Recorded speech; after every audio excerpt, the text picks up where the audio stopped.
first started looking after hedgehogs around about 1998, I think. It's nearly 20 years ago now. I found a hedgehog in my back garden. I'd never seen one before, except squashed on the road. And it had flies chasing after it, and it looked in a really bad way. Unfortunately, I found that it was very difficult to get help for it. I tried different vets, and they all said if I took it in, they would put it to sleep. I just found it so difficult to get help, and eventually found a lady in Sunnyside who treated hedgehogs, did then what I do now. I went to see her with the hedgehog. She was very stressed. She had a shed full of hedgehogs, which I know now how she feels. Basically, that's how I started, because I became a foster carer of hers, looking after ones that she'd treated that needed rehabilitation.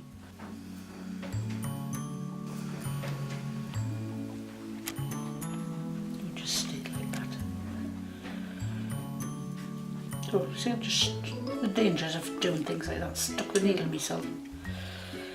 Good job it's nothing worse than fluid. Yeah.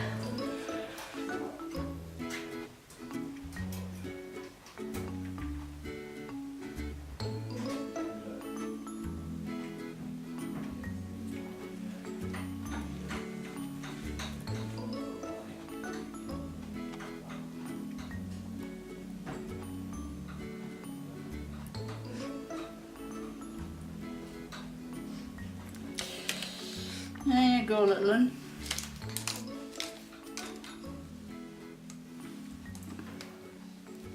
Can't do much more with you now. It's down to you. Good cup of coffee, Moira. You're welcome. Okay, so plan. What's the plan then? Well, the volunteers arrive usually about 9:30 every morning, except Sundays when it's in the afternoon. And our routine is that we catch up quickly over a cup of coffee. And I tell them, what admissions we've had in since they were last here, which hedgehogs are poorly, what needs to be done during the morning. And then basically we each work in a different area. One volunteer will work in the loft with those hedgehogs, one in intensive care, and I'm usually either in the kitchen or the garage doing treatments. Well, each hedgehog needs to be cleaned out each day, so the water needs to be changed, the food that's left over is taken out, and the box needs to be cleaned, new newspaper put in. Then we weigh each hedgehog to see that it's thriving. If it's underweight, if it's lost weight overnight, then Moira needs to know it, and she'll have a little look and we'll try to decide why that's happened. She came in really because of her leg. She was dragging her leg. Now it's a lot better this morning, but as you can see, the back left leg, how it's turning out. Oh, yes. Yeah? It's probably a broken ankle, which will heal fine. You're going to splint or bandage No, it, or just let it no, get on just there? leave it, yeah. She just needs painkiller, anti-inflammatory, and rest.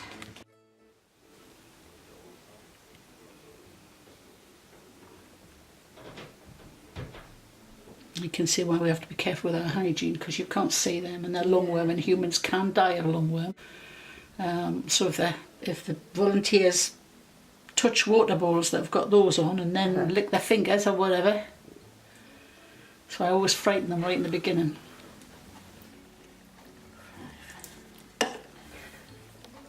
Oh, I like that. What is that stuff that he's It's given? baby vitamins. Oh, right. They contain lots of vitamins, but the main one in that one is iron, because he's quite anemic.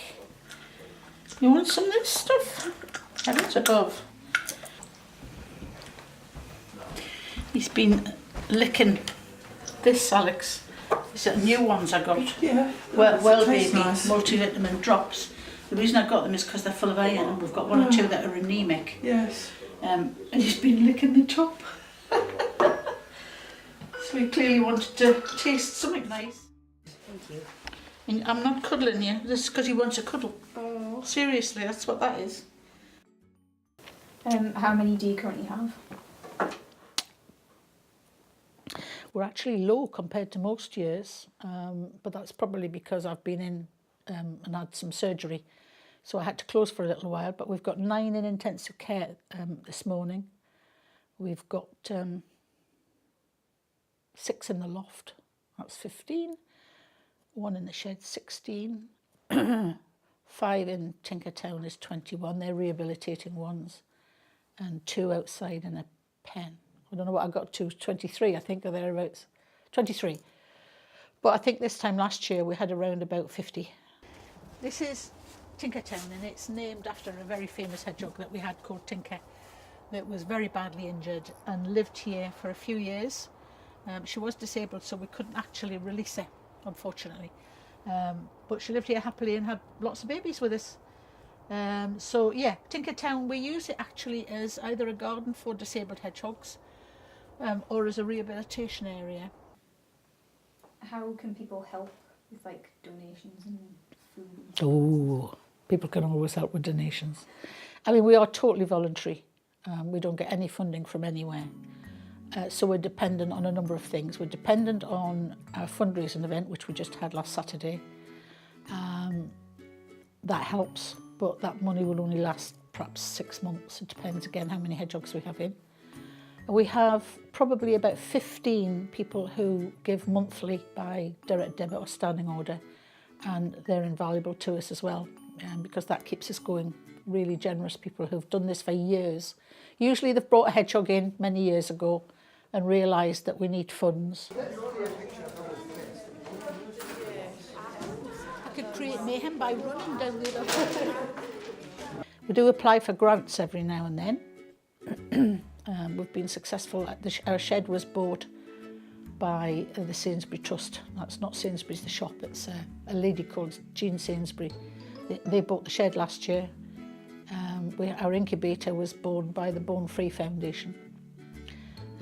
So we do get one-off large donations occasionally or grants from different organisations. But it's always a worry. We're never well off. We're always looking for the next few months' money, really. So it is a struggle. Being involved in the local church is fantastic because there's so much going on down there. So many different types of groups on every day of the week, from Pilates, dancing groups, all sorts of things. It's good to be involved. Mind if I catch you all doing this in the camera instead of looking at this? I'll know what your aims are like. So they're now listed on the endangered species list. That's how bad it is. In 10 years' time, we will not have any hedgehogs. You mustn't just go picking hedgehogs up and moving them around. I know a lot of people mean well. They'll see a hedgehog on the edge of the road and think, oh, it's not safe, and they pick it up and they move it. Don't. You only pick hedgehogs up if they're clearly injured or if they're out during the day. A hedgehog out during the day is dying. And if I could do anything when I give up, I want to be able to not just say, right, that's it, the doors are closed, I can't take any hedgehogs. I want to be able to say, here on North Tyneside, there is a wildlife hospital, you take them there. That would be important to me.